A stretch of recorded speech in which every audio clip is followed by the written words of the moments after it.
The wind howled across the open fields like a furious beast, carrying with it sharp flecks of snow that stung bare skin like tiny shards of glass. It was the kind of winter storm that made even seasoned mountain dwellers lock their doors, bank their fires, and pray no one they loved was stranded outside. But for the two Donovan sisters, Leela, 16, and her younger sister Rose, 12, there was no luxury of warm walls and stocked pantries. Since the day the foreclosure notice had been nailed to the door of the house their parents had died in, they had been living in a rotting shack at the edge of the woods, scavenging firewood and trading odd jobs for scraps of food from sympathetic townsfolk. They had not asked for pity. Pity didn't fill stomachs or thaw frost-bitten fingers. What they needed was work, steady work, which no one seemed willing to give children who didn't have an adult to vouch for them. Every night they huddled under mismatched quilts, listening to the groans of the wind and the creaks of the unstable roof, promising each other they would survive the winter. It was survival that sent them trudging through the snow that evening, bundled in layers of torn sweaters and threadbare scarves, looking for fallen branches before the storm buried everything under another foot of snow. Rose's teeth chattered so hard that Leela could hear it over the wind. Can we go back? My toes feel numb. Leela turned and crouched so they were eye level. Rose's cheeks were blotched with cold, her lips tinged blue. 5 more minutes, Leela said, trying to sound confident. If we don't have enough wood, the fire will go out before morning. We'll freeze. She wanted to add, and I won't let that happen to you, but the words stuck in her throat. They trudged on, Rose dragging a sack behind her, until Leela's boot hit something that wasn't snow or stone.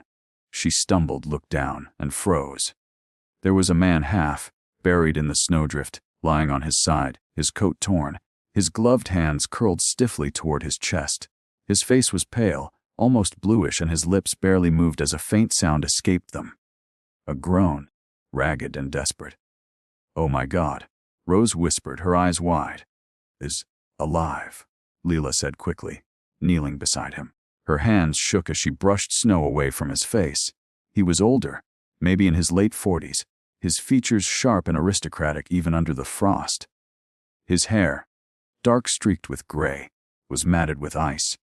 She didn't recognize him, but there was something about him, an aura, maybe, that didn't fit the image of a lost hiker. "We can't just leave him," Rose said, already pulling at his arm. "He's heavy, Rosie," Leela said, panic racing through her chest. She looked at the man's face again and saw his eyelids fluttering. "Sir, can you hear me?" His lips moved again, barely audible. "Sea cold." That was enough. Leela grabbed his arm, heaving with all her strength. "Help me get him up. We can't carry him all the way, but if we drag him..." Rose didn't argue. Together they wrestled him into a sitting position, then began hauling him through the snow, step by agonizing step, toward their shack. The wind cut at their faces, and the man's weight felt like lead, but neither girl stopped. By the time they stumbled inside, both were gasping, their legs shaking from the effort. They laid him near the hearth, stripping off his wet coat and boots. His shirt clung damp to his chest, and his skin was so cold it burned to the touch. Leela yanked the quilts from their bed and piled them over him, then fed the fire with the last of their kindling. Rose sat beside him, rubbing his hands between hers. "Will he die?" "Not if I can help it," Leela said, fetching the pot to boil water. "Hot tea, then food. We just need to get his body temperature up." For the next hour, they worked without rest, changing out his wet clothes for one of their father's old shirts, spooning warm broth past his cracked lips, listening to the storm rage outside while they willed him back to life. It was well past midnight when his eyes finally opened fully, glassy but aware. He looked around the dim shack, his gaze landing first on Rose, then Leela.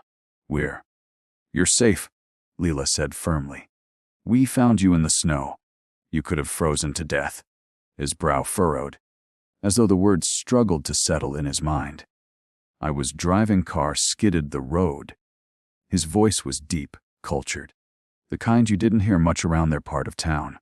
Rose glanced at Leela, curiosity in her eyes, but neither asked more. They simply let him drink, eat, and rest. It wasn't until dawn that Leela caught him looking at her strangely, studying her face like it triggered some memory he couldn't quite place. She ignored it.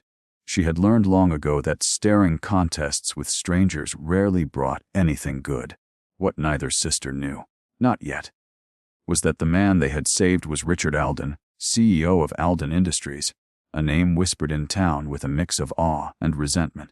4 years ago, his company had shut down the paper mill that employed half the county, including their father.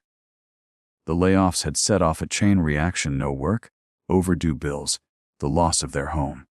Then came the winter pneumonia that took their mother, and 6 months later, their father too, after he refused medical care so the girls could eat.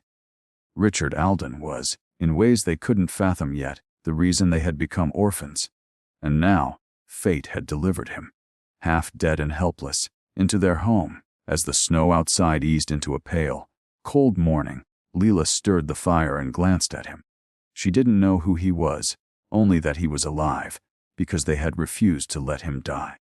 But the world has a way of making debts come due, whether in kindness or vengeance. And the debt between the Donovan sisters and Richard Alden was only just beginning.